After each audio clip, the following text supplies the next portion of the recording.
Hi, my name is Amy, and I'm a college student who has been studying abroad for a few years now. It's not been easy staying away from home, but things got so much worse this year. You know why? I've discovered I've been texting the wrong person for 5 years. You might ask yourself how this came to happen. Let me tell you about it. I was given a scholarship to study and work in a different country, far from my hometown. This meant leaving my parents and moving away from home. I did promise them I would be back to visit, though I never really made good on that promise. Before we move on, hit that like button and smash subscribe. This will give you 10 years of good luck. Trust me, it works. My parents gave up all hope of me coming back because of how hard I studied and how eager I had always been to finally leave the place I was born in. Don't get me wrong, my parents were great, but my hometown was a bit of a mess. Lots of police corruption and crimes on the streets. Being abroad on my own, I knew that I would need a job to send my parents half my salary, as well as to support myself with all the living expenses that didn't get covered by my scholarship. My parents weren't well off, and that's why I wanted to make sure to help them in any way I could. A few years went by, and we spoke on the phone whenever we could. Whenever I sent them money, they'd leave excited voice messages. It was not the most ideal situation, but it was something. The problem is, a few months ago, I stopped hearing from them. They didn't return my calls, and they didn't send me any voice messages. From time to time, they'd throw my way the occasional okay emoji. I started getting worried and decided I needed to fly back home. Now, I didn't decide this in the spur of the moment. I tried so hard to get in contact with them, but there was no way of communicating with Mom and Dad. I was growing super worried and knew that I had to see if they were okay, or not with my own eyes. The problem was, I had been working as a nanny for a snobby, wealthy family. Not once have they given me time off. I had to lie and tell my employers that my dad was sick and that I needed to rush home. After everything I had done for them, I expected they would tell me to go at once, but instead they said, "You can't leave the mansion. If you dare leave, you're fired." Ugh, that was the last straw, believe me. I decided to pack up all my stuff, thinking it was good riddance, and got out. I couldn't believe it. After everything I had done for them, they were acting this way.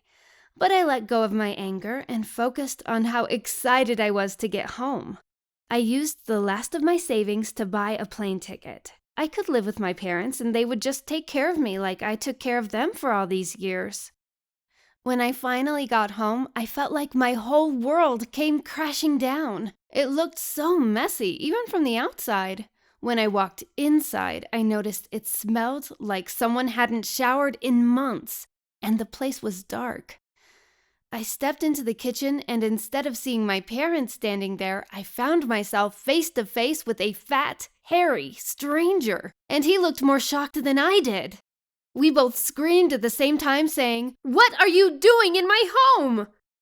When I got a better look at the hairy man, I suddenly realized he wasn't a stranger at all. He was my estranged cousin, Frank. I hadn't seen him in over a decade, not since his parents kicked him out of their house. He was a 35-year-old high school dropout and was mooching off of his mom and dad, refusing to keep a job. For a moment, I figured he was trying to bum his way into living with my parents. But then I noticed some envelopes lying on the table. Those were my letters, and they were empty.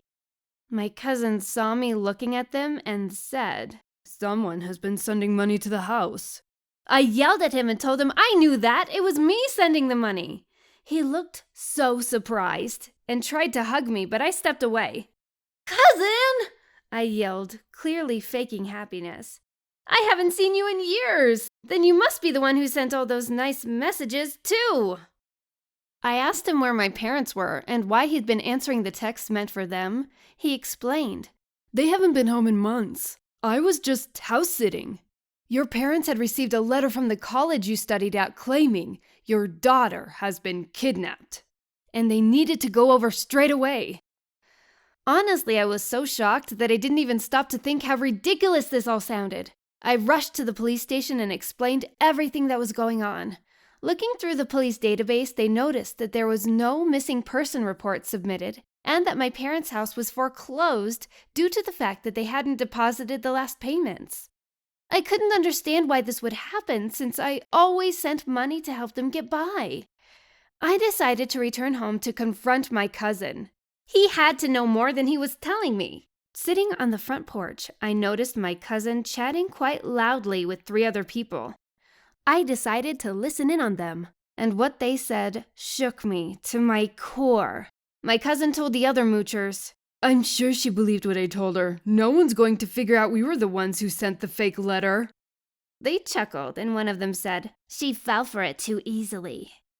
They all started to pack up quickly. It was clear they knew the ruse would be up soon, and they wanted to leave the house. I immediately called the cops, and they arrived before my cousin and his friends could make an escape.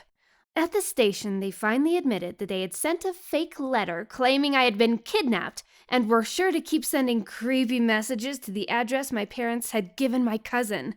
They thought I was still being held captive after all this time. The policeman was so helpful, and he was able to notify the police in the country I had been studying in. They got in contact with my parents, who had been working odd jobs to save up money to rescue me from my fake kidnappers. When I got them on the phone, I began sobbing, so happy to hear their voices. I explained that Frank had lied to get them out of the house so he could live there rent-free with his friends.